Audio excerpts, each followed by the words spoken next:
नमस्कार साथीहरू, आज हामीहरू दाजुभाइ मिलेर गैंडाकोटको प्रसिद्ध धार्मिक स्थल मौलाकालिका मन्दिर जाँदैछौँ। हामी बिहान करिब 8 बजेतिर मौलाकालिका मन्दिर जाने भनेर हिँडिसकेका छौँ र पूजाका सामग्रीहरू किनेर हामी यहाँ पार्किङ स्थलमा पार्किङ गरिसकेपछि हामीहरू केबल कारको स्टेसनतिर चाहिँ हिँडिसकेका छौँ। हामी पहिला चाहिँ धेरैचोटि नै हामीहरू सिँढी चढेर उकालो चढ्दै माथि गएका थियौँ। योचोटि भने हामी केबल कारबाट हामी माथि गएको दृश्य हजुरहरूलाई देखाउनेछौँ। यो केबल कारको स्थापना 2080 वैशाख 1 गतेदेखि चाहिँ यो सर्वसाधारणको लागि पनि खुल्ला गरिएको थियो। यसको चाहिँ उद्घाटन सम्माननीय पूर्व प्रधानमन्त्री पुष्पकमल दाहाल प्रचण्डले गर्नुभएको थियो। त्यसपछि चाहिँ केही विरोधका बावजुद पनि यो सम्पन्न भयो र सजिलैसँग अहिले चाहिँ हामीहरू 5-7 मिनटमै माथि पुग्न सकिन्छ। तल फेदीबाट देख्न सक्नुहुन्छ हामीहरू यसरी माथि हिँडिसकेका छौँ टिकट काटेर। टिकटको मूल्य चाहिँ हजुरहरू बाहिर जिल्लाको हुनुहुन्छ भने 675, गैंडाकोटकै हुनुहुन्छ भने हजुरहरूलाई 450 रुपियाँ लाग्छ। अलि पहिलाको भिडियोहरू मैले बिर्सिसकेँ। त्यसपछि हामीहरू यहाँनिर पुग्ने ठाउँमा आएका छौँ। यहाँ केबल कारको स्टेसन, केबल कार हिँड्ने ठाउँमा आइसकेका छौँ। हामीले केबल कार चढेपछि 4-5 मिनटमै हामी माथि पुग्न सक्छौँ। जङ्गलको बिचबाट नारायणी नदीको दृश्य अवलोकन गर्दै हामी माथि जाँदाखेरि एकदमै रोमाञ्चक अनुभूति हुने रहेछ। यसमा चाहिँ समुद्र सतहबाट यो चाहिँ 561 मिटरको उचाइमा रहेको यसको क्षेत्रफल चाहिँ 192 हेक्टर जग्गा चाहिँ यहाँ रहेको रहेछ।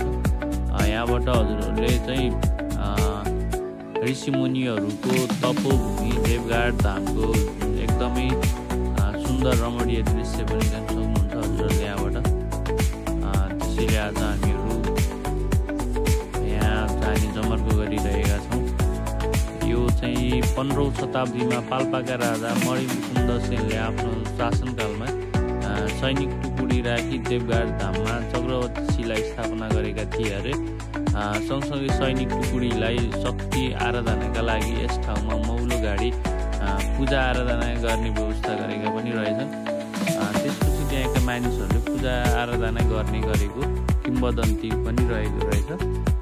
त्यसपछि 2032 सालमा चाहिँ गैंडाकोट निवासी काशीनाथ पौडेलले सपनामा मौलाकालिका मन्दिरको दर्शन पाएपछि त्यस ठाउँमा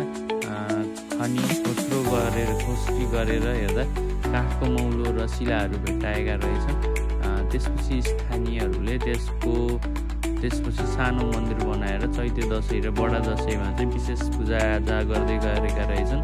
तर अहिले चाहिँ जुनसुकै समयमा पनि मान्छेहरूको यहाँ चाहिँ हिजो लाग्ने गर्दछ। केही मानिसहरू चाहिँ यहाँ पैदल यात्राबाट आउने गर्छन्, कोही चाहिँ यहाँ चाहिँ गाडी अथवा सवारी साधनबाट पनि आउने व्यवस्था छ। अनि यहाँ चाहिँ हेलिप्याडको पनि व्यवस्था छ है गाइजहरू हजुरहरूलाई।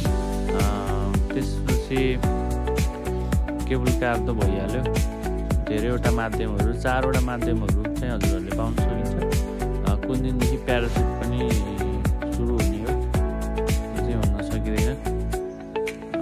त्यसपछि यस मन्दिर प्रवेशद्वारभित्र चाहिँ सिद्धिनाथ गणेश मन्दिर र राधा कृष्ण मन्दिरको पनि दर्शन गर्न सकिन्छ। त्यसै गरी मन्दिर परिसरमा हवन कुण्ड, भैरव देवीको मन्दिर, गणेश सरस्वतीको मूर्ति, शिवलिङ्ग, तुलसी देवीको मठ मन्दिर, गौशालाको मूर्ति भेट्न सकिन्छ। यति नै हो। अब देख्न सक्नुहुन्छ यहाँनिर यस्तो रमणीय दृश्यहरू मैले कैद गरेर हजुरहरूलाई देखाउने जमर्को गरिरहेको छु। अहिले चाहिँ यहाँनिर हामीले चाहिँ बाँदरको फोटो पनि खिच्दैछौँ। यहाँ बाँदर भन्दा नि चिम्पान्जी भन्ने केलाई चाहिँ जस्तो लागिरहेको छ। जिस्काउँदै नजिस्काउनु होला, यसलाई अलिकति एग्रेसिभ स्वभावको नै हुँदो रहेछ। त्यसपछि हामी करिब 20-25 मिनट पूजाआजा गरिसकेपछि हामीहरू चाहिँ हिँडिसकेका छौँ। अब हामीहरू तल झर्ने क्रममा रहेका छौँ। अब त्यसपछि अरू के भन्नु रह्यो भन्दाखेरि अब यस्तै हो, अझ अरू पनि भिडियो आउने गर्दछ। अब यो चाहिँ अब फर्किने क्रममा चाहिँ यो केबल कारमा हामीहरू यहाँ आइसकेका छौँ। यो केबल कार चढ्ने ठाउँमा यो समयमा चाहिँ अब हामी त्यही माथि शुक्रबार गएको हुनाले खासै मान्छेहरू त थिएनन्। हजुरहरूले चाहिँ एकतर्फी टिकट मात्रै काट्न पनि सक्नुहुन्छ, दुईतर्फी काट्न पनि सक्नुहुन्छ। हजुरहरू हिँड्दै आउन पनि सक्नुहुन्छ। हिँडेर आउँदा स्वास्थ्यको लागि पनि एकदमै राम्रो हुने भएकोले वृद्धहरू बाहेक अरू सर्वसाधारण मान्छेहरू हिँडेर आउँदाखेरि पनि फरक नपर्ला। हामीहरू समयको पाबन्दीले गर्दाखेरि यो पटक चाहिँ हामी केबल कारमै यात्रा गरेका थियौँ र यसरी चाहिँ हजुरहरू यो जङ्गलको मनोरम दृश्य, नारायणीको मनोरम दृश्य हेर्दै यहाँनिर हजुरहरू यसरी पूजाआजा गरेर फर्किन सक्नुहुन्छ।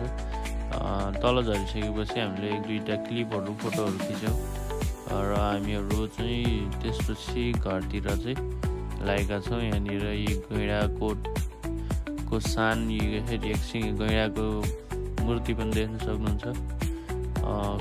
केही उपहार स्वरूप हजुरहरूलाई 2-4